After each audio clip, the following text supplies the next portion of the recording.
खुलुमबाय गुबुन बोसोरनि बायदिनो देग्लाय 14थि भेरगाव बड'लेण्ड मुंख्लं जोलुर बादायलायनाय गाहायै जों हिनजावसाफोरनि थाखाय होदों।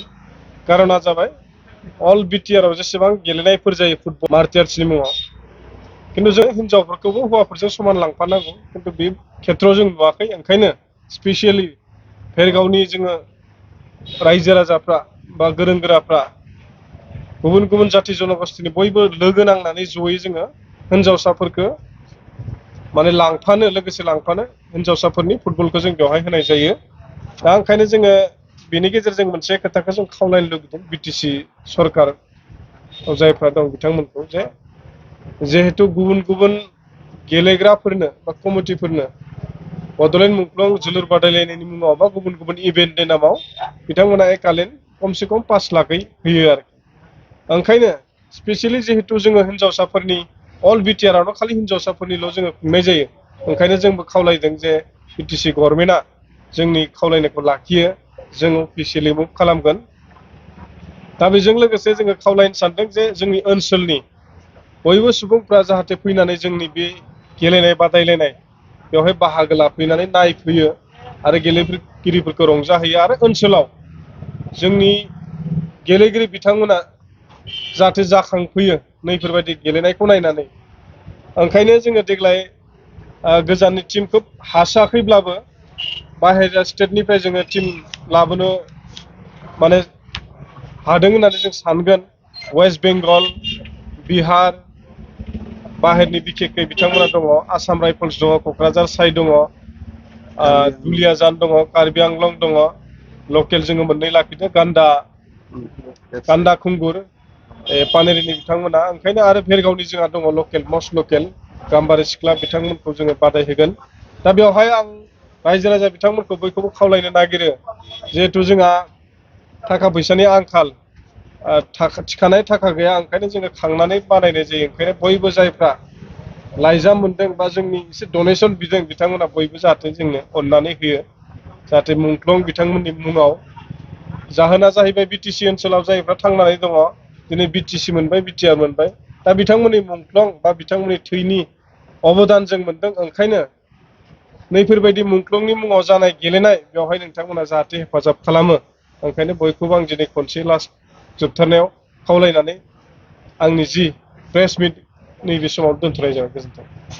खावलायनो थालांदों जे 15 फैबाय थानाय नैबे मार्चनि 15 बा सेप्तेम्बरनि 15निफ्राय जोङो गेलेनायखौ जागायगोन। बेवहाय जोङो टटेलि फ्रि होनाय जागोन।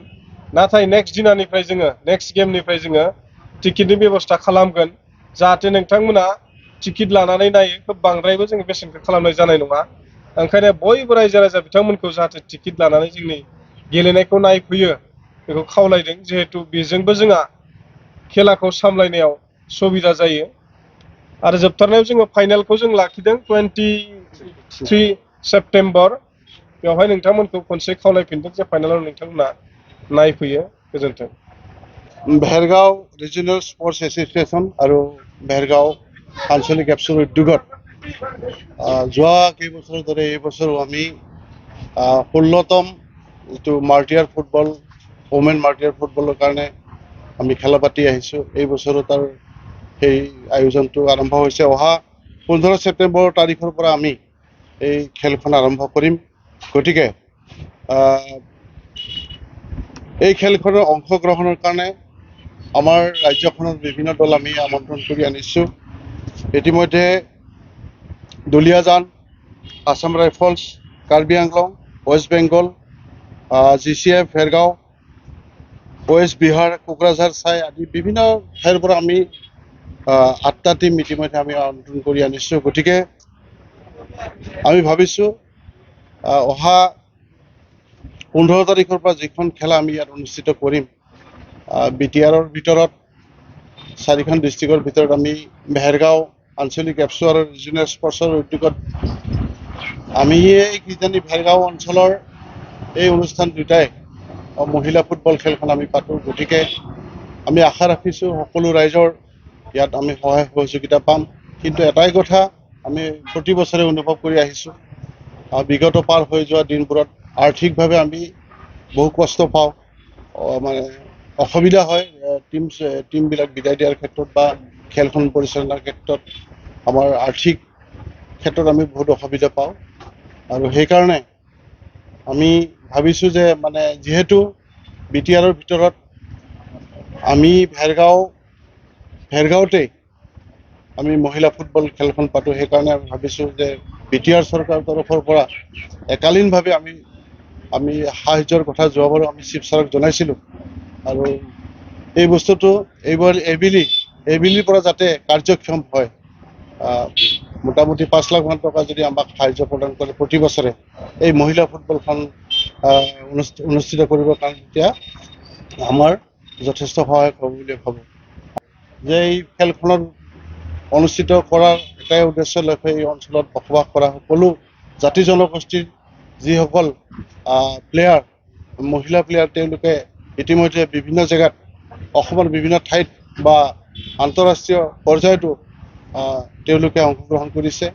আমি ভাবোঁ যে এইবিলাকৰ পৰাই যদি আমি সৃষ্টি কৰিব নোৱাৰোঁ, আমাৰ হয়তো সুদূৰ ভৱিষ্যত আমাৰ অসুবিধা হ'ব। গতিকে মই ভাবোঁ অহা 15 তাৰিখৰ পৰা যিখন খেলা হ'ব, ইয়াত আমি সকলো ৰাইজৰে আমি উপস্থিতি কামনা কৰিছোঁ, সহায় সহযোগিতা যাতে কৰে, যাতে খেলখন আমি সুচাৰুৰূপে পালন কৰি চলাই নিব পাৰোঁ। এইখিনিয়ে रायजोर ओसोराव अनुरोध राखिছোঁ। धन्यबाद।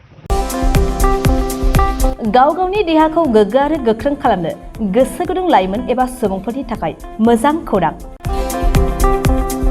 क'क्राझार सोहोरनि खोदोमथलायाव लानानै फैदों फिट सिटी मुंनि मोनसे जिम सेन्टार।